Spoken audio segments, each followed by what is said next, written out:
Hello বন্ধুরা, সবাই কেমন আছো? আশা করি সবাই ভালো আছো। আমিও খুব ভালো আছি। তো আজকে অনেক দিন পর একটা ব্লগ ভিডিও বানাচ্ছি। তো তোমরা সবাই জানোই যে আমি বাবার বাড়িতে এসেছি, তারপর থেকে আর কোনো ব্লগ বানানোই হয় না।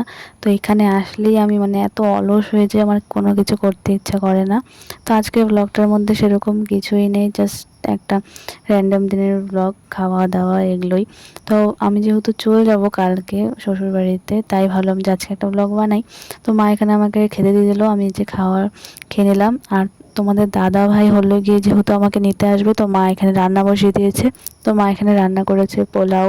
তারপরে আমি যে মাকে সব সবজিগুলো কেটে দিলাম, এই যে এখানে আমি মাকে সব সবজি কেটে দিয়েছি, পনির, তারপরে আলু, তারপর ফুলকপি আর টমেটো। তারপর মার রান্না হওয়ার পর আমি ওই যে এখানে অল্প খেয়ে নিলাম। আর আমার মার হাতের সব রান্নাই একদম খুব টেস্ট হয়, আর এই পোলাওটা তো আরও বেশি টেস্ট হয়। কার কার মার হাতের রান্না খেতে ভালো লাগে অবশ্যই জানিও। আর এই যে এটা দেখছো, এটা হলো আমাদের বাড়ির মন্দির। গোপুসোনা রয়েছে, আমাদের বাড়ির বড় মা রয়েছে। কেমন লাগছে সবাই জানিও। তারপর দুপুরের দিকে আমি একটা পিৎজা অর্ডার করেছিলাম, সেটাই খেয়ে নিলাম।